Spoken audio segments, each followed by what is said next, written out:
Hello students, welcome to this video. Today in this video we are going to start with the permanent tissue. In the previous video we have discussed about the meristematic tissue. तो meristematic tissue का हमने बात किया था कि भी जो actively growing areas हैं प्लांट के, जैसे कि सूट है, रूट के टिप्स हैं, जो आपका स्टेम का एरिया है जहाँ से आपकी जो ग्रीथ है वो इंक्रीज होती है, तो इन सब एरियाज के अंदर स्पेशल डिवाइडिंग सेल्स प्रेजेंट होते हैं, टिश्यूज़, इनको हम कहते हैं मेरिस्टेमेटिक. तो मेरिस्टेमेटिक टिश्यू सबको पता है बहुत ज़्यादा एक्टिव होते हैं. उसके अंदर डेंस साइटोप्लाज्म होता है, थिन जो सेलुलोज की वॉल होती है, न्यूक्लियस का नंबर ज़्यादा होता है, वैक्यूल्स इसके अंदर नहीं होते. इसकी मेन प्रॉपर्टी क्या होती है कि फास्ट सेल डिवीजन होता है इस एरिया के अंदर. अब बात करते हैं आपका permanent tissue. What happens to the cells found by meristematic tissue. जो मेरिस्टेमेटिक टिश्यू से जो सेल बने हैं उनका क्या हुआ. Take up a specific role and lose the ability to divide. मतलब क्या हुआ, जब मेरिस्टेमेटिक टिश्यू ने डिवाइड कर लिया है पूरा, तब वो क्या करेगा, जब जैसे जैसे मैच्योर होगा तो क्या होगा, वो एक स्पेसिफिक फंक्शन को अडॉप्ट कर लेगा, एक स्पेसिफिक रोल को प्ले करेगा और उसके बाद वो डिवाइड करना बंद कर देगा. As a result they form a permanent tissue. तो ये बात समझ में आ गई कि भी जो परमानेंट टिश्यू है वो कहाँ से बना है, तो मेरिस्टेमेटिक टिश्यू से ही बना है.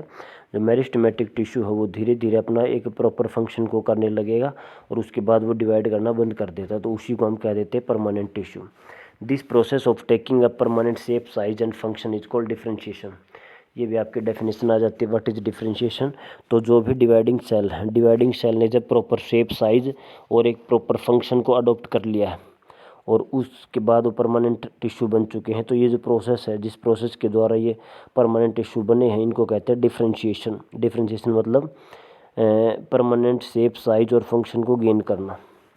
Differentiation leads to the development of various type of permanent tissue. तो डिफरेंशिएशन के बाद ये क्या होते हैं, अलग अलग तरह के आपके परमानेंट टिश्यू बनते हैं.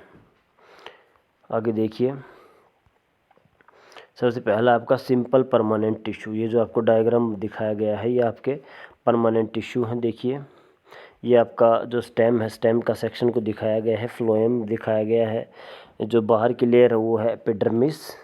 जो बाहर की लेयर एपिडर्मिस, उसके बाहर आपका क्यूटिकल, उसके बाद एपिडर्मिस है, एपिडर्मिस के बाद आपका कोलेनकाइमा, पेरेनकाइमा, उसके बाद आपके वेस्कुलर टिश्यू आगे फ्लोम हो गया, जाइलम हो गया, वेस्कुलर बंडल्स आगे. तो ये है आपके तो सारे परमानेंट टिश्यू के एग्जांपल. सबसे पहले हम देखने वाले हैं simple permanent tissue. A few layers of cells beneath the epidermis are generally simple permanent tissue. जो आपकी एपिडर्मिस है उसके नीचे कुछ एक सिंपल लेयर होती हैं, तो उन लेयर के अंदर क्या होता है, सिंपल परमानेंट टिश्यू. पेरेनकाइमा जो होता है, parenchyma is the most common simple permanent tissue. जो पेरेनकाइमा वो सबसे कॉमन है.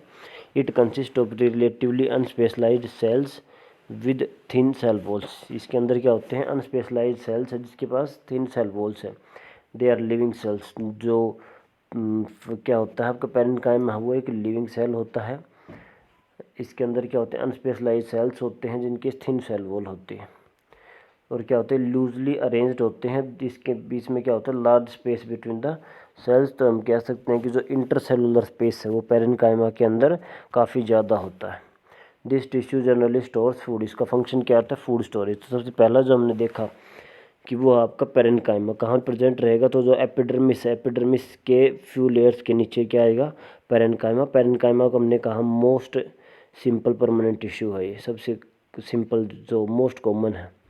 और इसके अंदर क्या होता है, अनस्पेशलाइज्ड सेल्स है और इनके पास बहुत ही थिन सेल वॉल्स हैं और ये लिविंग होते हैं और लूजली क्या होते हैं, अरेंज्ड होते हैं, जिसके कारण जो इंटरसेलुलर स्पेस है वो बहुत ज़्यादा होता है. इसका मेन फंक्शन क्या होता है, फूड स्टोरेज. आगे देखिए, इन सम सिचुएशन, कुछ एक कंडीशंस के अंदर parenchyma contains chlorophyll and performs photosynthesis and then it is called chlorenchyma. तो कुछ एज केसेज के अंदर क्या होता है, जो पेरेनकाइमा टिश्यू है इस ये फोटोसिंथेसिस परफॉर्म करने लगता है. क्यों, क्योंकि इसके पास क्लोरोफिल आ जाता है. तो उस पेरेनकाइमा टिश्यू के जिसके अंदर की क्लोरोफिल है तो उसको हमने कह दिया क्लोरेनकाइमा. और याद रखना है, क्लोरेनकाइमा जो टिश्यू होता है वो फोटोसिंथेसिस कर सकता है. In aquatic plants large air cavities are present in parenchyma to help them float.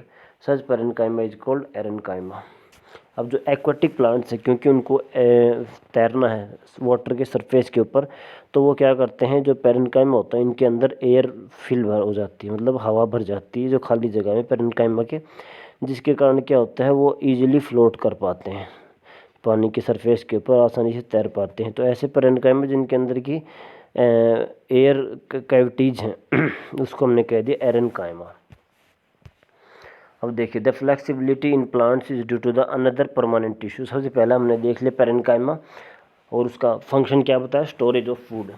अगला देखते हैं फ्लेक्सिबिलिटी, जो प्लांट के अंदर फ्लेक्सिबिलिटी है, जो मान लो जो लीफ है वो थोड़ी मुड़ रही है, वो किसके कारण है, एक अलग से परमानेंट टिश्यू, उसको हम कहते हैं कोलेनकाइमा। तो ये क्या है, सेकंड टाइप का simple permanent tissue collenchyma. Collenchyma क्या होती है, जो भी प्लांट के केस में बेंडिंग हो रही है, देखो लिखा हुआ it allows bending of various parts of the plant like tendrils and stems of climber without breaking. मतलब बगैर टूटे हुए कोई भी, जैसे बेल है वो बैंड हो रही है, किसी के चारों ओर घूम रही है, जो ये क्लाइंबर्स होते हैं जो किसी भी सपोर्ट के से, और बेल वगैरह हैं जो पेड़ के ऊपर चढ़ जाते हैं, तो वो क्या होता है वहाँ पे, ये क्या कर रही हैं, उसके चारों ओर घूम रही हैं, मतलब बैंड कर रही हैं विदाउट ब्रेकिंग, बगैर ब्रेक किए हुए। तो उस केस में क्या प्रेजेंट है, collenchyma. It also provides mechanical support, एक फंक्शन आ गया आपका, मैकेनिकल सपोर्ट प्रोवाइड करती है। और क्या प्रोवाइड करती है प्लांट में, फ्लेक्सिबिलिटी, दो function. We can find this tissue in leaf stalks below the epidermis. तो जो लीफ स्टॉक्स है, लीफ स्टॉक्स मतलब जिस पत्ते की जो बीच की डंडी है, तो वो क्योंकि बैंड हो जाती है, हमने देखा हुआ है, तो उसके अंदर इसका ज़्यादा अमाउंट प्रेजेंट होता है। और कहाँ प्रेजेंट रहेगा, एपिडर्मिस के नीचे जो प्रेजेंट रहेगा कोलेनकाइमा। तो इसके कारण क्या होता है, फ्लेक्सिबल होता है और मैकेनिकल सपोर्ट देता है। The cells of this tissue are living, तो लिविंग है, जैसे कि हमने पीछे पढ़ा था पेरेन्काइमा के भी लिविंग है। Elongated and irregularly shaped, irregularly thickened at the corner, जो कॉर्नर्स हैं, जो इसके कोने हैं वहाँ से क्या थिक हैं। और इस केस में क्या है, लिटिल इंट्रासेलुलर स्पेस प्रेजेंट है। और इसके अपोजिट क्या था, जो आपका पेरेन्काइमा था उसके अंदर काफ़ी इंट्रासेलुलर स्पेस था, और उससे थोड़ा सा कम है आपका कोलेनकाइमा में। कोलेनकाइमा को देखते हैं थोड़ा सा जल्दी से। कोलेनकाइमा क्या करता है, एक तो फ्लेक्सिबिलिटी करता है प्रोवाइड, दूसरा मैकेनिकल सपोर्ट करता है। और ये क्या करता है, जो भी प्लांट्स को, जैसे कि टेंड्रिल्स हैं या क्लाइंबर्स हैं, उसके अंदर फ्लेक्सिबिलिटी देता है विदाउट ब्रेकिंग। और क्या करते हैं, जो लीफ स्टॉक्स होते हैं उसके अंदर भी प्रेजेंट होता है। और ये क्या लिविंग है, इलोंगेटेड है और इरेगुलरली थिकन्ड है एट द कॉर्नर्स, और जो बहुत इंट्रा सेलुलर जो स्पेस है वो बहुत कम होता है। तो ये टाइप का जो आपका परमानेंट टिश्यू है इसको हम कहेंगे कोलेनकाइमा।